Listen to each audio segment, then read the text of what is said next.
seluruh orang pengen pernikahannya langgeng, tapi sudah diawali dengan hal-hal yang mendatangkan murka Allah. Gimana bisa diharapkan pernikahan itu langgeng? Podcast Surabaya Mengaji.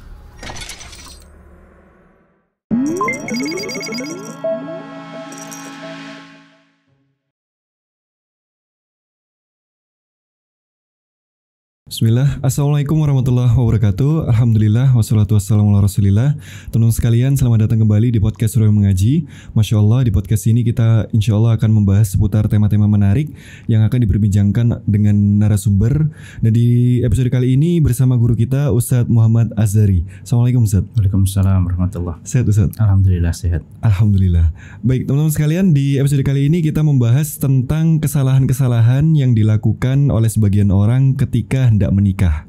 Jadi di masyarakat kita nih Ustaz, ada salah satu tradisi. Jadi sebelum menikah itu melakukan lamaran.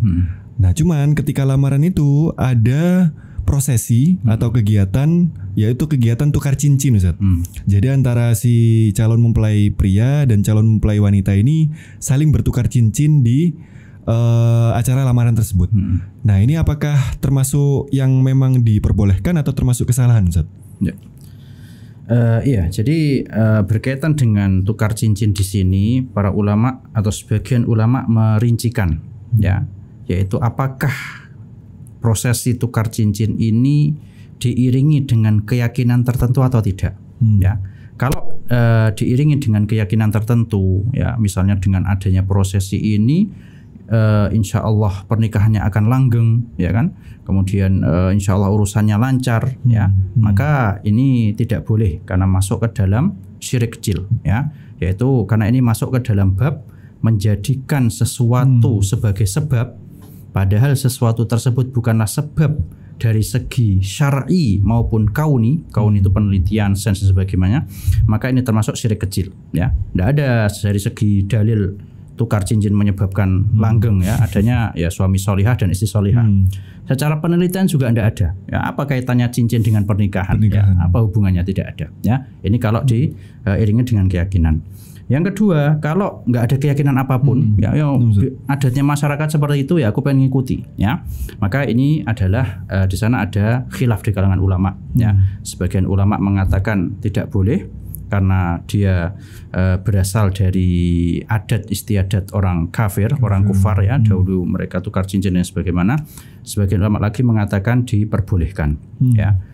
Cuman dalam masalah ini kalau kita mau mengambil yang lebih hati-hati, maka kaidah dalam fikih jelas, al-khuruj minal khilafi mustahabun.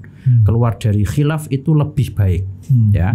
Jadi kalau memang tanpa ada keyakinan apapun, ya, maka lebih baik. Saya nggak bilang haram, ya, tapi lebih baik seperti ini ditinggalkan. Ya, supaya kita nggak terjatuh dalam khilaf, ya. Apalagi kalau sampai ada keyakinan biar mirip dengan orang kafir, tasabuh dengan orang kafir, ya. Oh itu keren yang di gereja kayak gini, yang di film kayak gini. Nah, ini haram karena masuk ke dalam tasabuh dengan orang kafir seperti itu. Berkaitan dengan tukar cincin ini pula, ini kan dilakukan ketika lamaran. Ya. Ketika nukar cincin biasanya yang masukin siapa? Nah itu biasanya macam-macam Ustaz. Ada yang dari orang tuanya, ada yang langsung. Toyib. Nah ini yang muskilah yang langsung ini, kan nyentuh, ya kan. Nah insya Allah nanti kita bahas tentang menyentuhnya itu. Yang kedua berkaitan dengan hadiah. Ini kan hadiah kan, cincin itu hadiah. Gimana kalau qadarullah nggak jadi nikah, ya kan? Ini kan masalah. Apakah misalnya ya cincinnya dari suaminya, dari calon suaminya. Ketika nggak jadi nikah, boleh nggak itu laki-lakinya minta balik?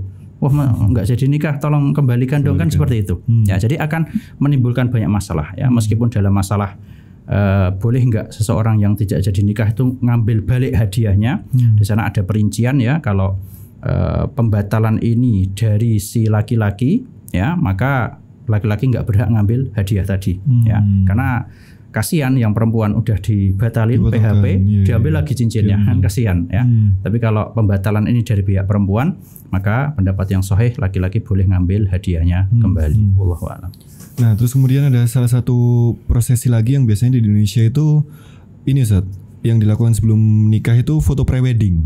Nah, ini malah lebih bahaya lagi Ustaz, karena kan kalau foto prewedding kan statusnya belum sah, maksudnya belum akad nikah, kemudian masuk dalam satu frame foto dan dilakukan bersama-sama Ustaz oleh calon suami dan calon wanita. Ini gimana Ustaz? Iya, terlepas dari masalah foto prewedding itu sendiri, jelas kita mengetahui ya hukum atau pendapat ulama tentang bagaimana hukum fotografi seperti itu ya, foto seperti itu. Para ulama menjelaskan ketika memang foto seperti ini dilakukan untuk hal-hal yang tidak ada manfaatnya atau bahkan mungkin malah lebih banyak madorotnya ya. Ketika nanti misalnya sudah cekrek foto ya, qadarullah nggak ada yang bisa jamin kan mereka lanjut ke pernikahan ya kan, terus nggak jadi nikah, gimana itu fotonya tersebar di mana-mana ya. Nanti ketika istrinya atau si perempuan nikah sama orang lain lihat foto itu suaminya, gimana perasaannya ya. Tentu ini akan memberikan mafsadat yang besar sekali. Kemudian juga ketika foto prewedding akan berdempetan kan gitu, tersentuh dan sebagaimana. Padahal dalam hadis Rasulullah SAW jelas ya, beliau bersabda, la'an yut'ana ahadukum bimakhitin min hadidin khairun min an yamassa imra'atan la tahillu lahu. Ya, salah seorang di antara kalian ditusuk dengan jarum besi ya, ini jauh lebih mending dibandingkan dia menyentuh kulit atau badan orang wanita yang tidak halal baginya ya. Jadi madorotnya jelas lebih besar dan juga tidak ada manfaatnya. Sekarang tak tanya apa manfaatnya foto prewedding. Ya, mau foto nanti aja habis nikah kan gitu. Nah, itu malah lebih nyaman di situ. Makanya ya. Jadi ya ini perlu dihindari seperti itu, Allahu a'lam. Nah, Ustaz, kemudian yang berikutnya lagi yang biasa dilakukan itu terkait ini Ustaz, kadang ada masih yang berkeyakinan kalau mau menyelenggarakan acara, terutama acara pernikahan itu menentukan tanggal baik atau istilahnya mencocokkan weton kalau orang Jawa bilang Ustaz. Nah ini gimana Ustaz? Ya, ini masuk ke dalam pembahasan, kalau kita ingat dulu kita pernah bahas masalah tiaroh. Ya, jadi menjadikan sesuatu sebagai sebab padahal nggak ada kaitannya dari segi syar'i maupun dari segi kauni, sains penelitian dan sebagainya ya. Kalau tanggalnya lahirnya 5 sama 20 nggak cocok kan gitu ya, atau 15 sama 15 jadi 30 nggak cocok. Nah, ini kan makanya dulu pernah kita sampaikan ya, ketika masyarakat ini semakin termakan dengan hal-hal seperti ini akan menjadikan mereka semakin bodoh ya, makin nggak masuk akal ya, kok bisa angka itu mempengaruhi kan seperti itu ya. Dan jelas ini tidak boleh ya. Dalam hadis disebutkan Rasulullah SAW bersabda, man raddathu tiyaratu an hajatihi faqad asyraq. Barang siapa yang tiaroh ini tadi membuat dia membatalkan hajatnya, tidak jadi nikahan, tanggalnya sekian sama sekian nggak jadi nikah ya, nggak cocok, faqad asyraq, maka dia telah berbuat syirik ya. Dan maksudnya adalah syirik kecil ya. Dan yang menentukan seseorang itu pernikahannya sukses atau tidak adalah ketika suami istri saling mengamalkan ajaran syariat ya. Begitu pula sebaliknya, di antara sebab yang menjadikan pernikahan itu gagal ya adalah ketika suami istri saling tidak menjalankan atau saling melanggar aturan syariat. Jadi bukan karena tanggal-tanggal seperti itu ya. Dan kita ambil contoh, kalau kita pernah baca ya, ada sebuah penelitian. Jadi kebanyakan sebab cerai ini biasanya diawali dari pasangan yang tidak sholat ya. Saya pernah baca ada sebuah statement, ada penelitian yang nulis ini kalau nggak salah kerja di pengadilan agama ya. Dia meneliti ternyata penyebab perceraian dari kasus-kasus macam-macam ini diawali dengan pasangan suami istri yang nggak sholat ya. Jadi bukan cerai karena tanggalnya sekian dengan sekian ya, tapi karena nggak sholat, karena tidak menjalankan agama dengan benar, bukan karena tanggal ini dan itu. Wallahu a'lam. Taib. Terus kemudian terakhir Ustaz, kita kembali ke yang lamaran tadi Ustaz. Nah, ini sebagian orang mengira kalau sudah lamaran itu sudah sah kayak suami istri Ustaz. Jadi sudah bisa bepergian bareng, terus menentukan mungkin lokasi pernikahan bareng-bareng, terus kemudian kostum pernikahan bareng-bareng. Nah, padahal ini masih statusnya lamaran Ustaz. Gimana tuh Ustaz? Ya, ini perlu kita luruskan ya. Ketika lamaran ini terjadi atau dalam istilah syar'i atau bahasa Arabnya khitbah. Hanya lamaran ya. Maka itu tidak menjadikan ajanib atau laki-laki asing dan wanita asing ini sebagai suami istri ya, hanya sekedar lamaran ya. Jadi mereka belum suami istri. Jadi persis mirip kayak sebelum lamaran. Ya persis. Cuman bedanya ini sudah diikat. Nah, gitu aja. Bedanya antara lamaran dengan sebelum lamaran adalah ketika setelah lamaran nggak boleh bagi laki-laki lain untuk melamar. Itu saja.